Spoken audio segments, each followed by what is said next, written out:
మా కోడళ్ళ మమ్మీ వాళ్ళ ఆడపిల్ల తనిపోయిందట. మాకు తెలియదమ్మా, మాకు ఇప్పుడు ఫోన్ చేసిర్రు.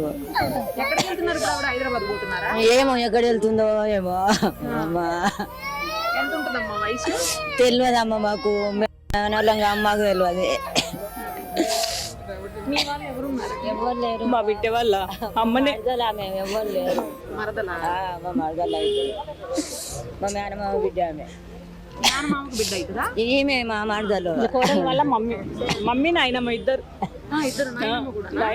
అలా నాయనమ్మ. ఎక్కడ పోతురో తెలియదమ్మా మాకు. ఏడికొయ్యో తెలియదు. మేము దూరం ఉంటాం అక్కడ. మేము నర్సాపూర్ అవతల ఉంటాము, మేడ్చల్ దగ్గర.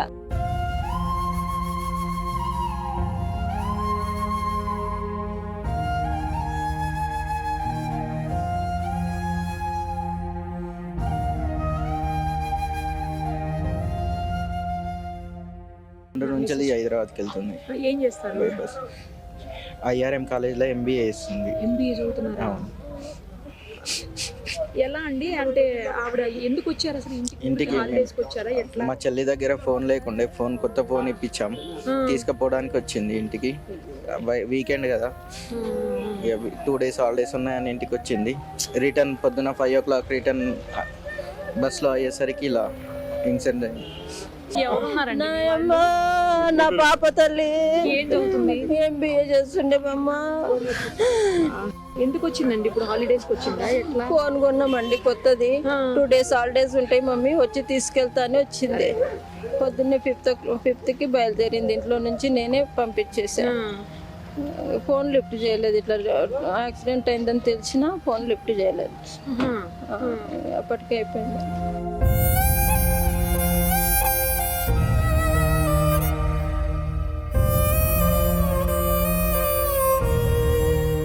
ఈ ప్రమాదానికి ప్రధాన కారణం రోడ్డు విస్తరణ మేడం. హైదరాబాద్ అఖిలారెడ్డి మా అన్న కూతురు. అఖిలారెడ్డి మా అన్న కూతురే. ఈ చనిపోయింది. ఈ ప్రమాదం జరగడానికి ప్రధాన కారణం ఈ రోడ్డు విస్తరణ చేపట్టకపోవడం మేడం. ఇక్కడ చాలా వెహికల్ క్రౌడ్ ఉంటుంది. మెడికల్ కాలేజీలు ఉన్నాయి, ఇంజనీరింగ్ కాలేజీలు ఉన్నాయి, తర్వాత కర్ణాటక బార్డర్ వెళ్తుంది. ఇంత చేసినా వాళ్ళు ఎప్పుడు ఈ రోడ్డు గురించి ఆలోచన చేయలేదు. చాలా యాక్సిడెంట్లు జరిగింది. దీనికి ప్రభుత్వం బాధ్యత వహించి, ఈ చనిపోయిన కుటుంబాలు చాలా బీదస్తులు ఉన్నారు, ఒక గుంట భూమి లేని వాళ్ళు ఉన్నారు. కాబట్టి ప్రభుత్వం ఒక కుటుంబానికి ₹1 కోటి నష్టపరిహారం చెల్లించాలి. వాళ్ళ ఇంట్లో ఒకరికి ప్రభుత్వ ఉద్యోగం కల్పించాలని బాధ్యతల తరఫున నేను డిమాండ్ చేస్తున్నాను.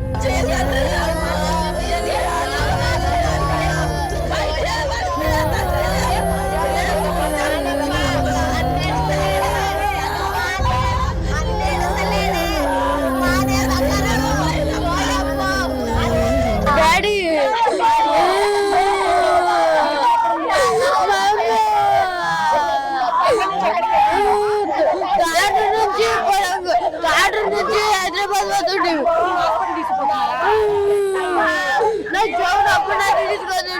టిప్పరాడు వచ్చి కూర్చుండు. కంకరాడు మా నాన్న మీద బుక్కు పడి కంకరాడు. నా గొంతు వరకు మొత్తం కంకరాడు.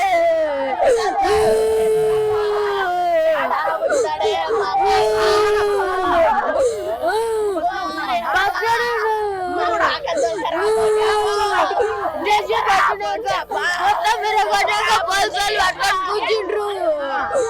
అప్పుడు అయినా తెరిచేవరికి మన కంకర మొత్తం తీసి బయట తీసిండ్రు. అప్పుడు చచ్చిపోయింది. హాస్పిటల్కి వస్తుంది తల్లి నాయప్ప. ఇటువంటి గాతే తల్లి నాయప్ప. యాడా దొరుకుతాడు తల్లి నాయమ్మ. జడికోదు మమ్మ నాయమ్మ.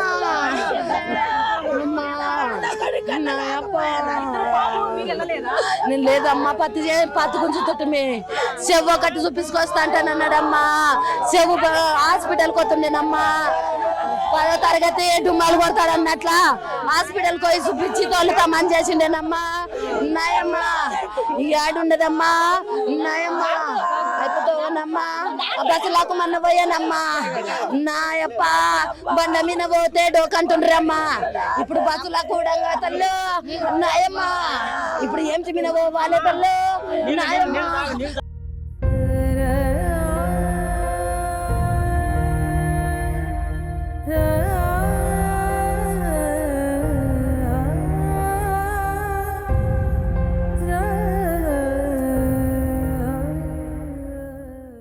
టీవీలో మీ పర్సనల్ అండ్ బిజినెస్ ప్రమోషన్స్ కోసం కింది నెంబర్కి కాంటాక్ట్ చేయండి.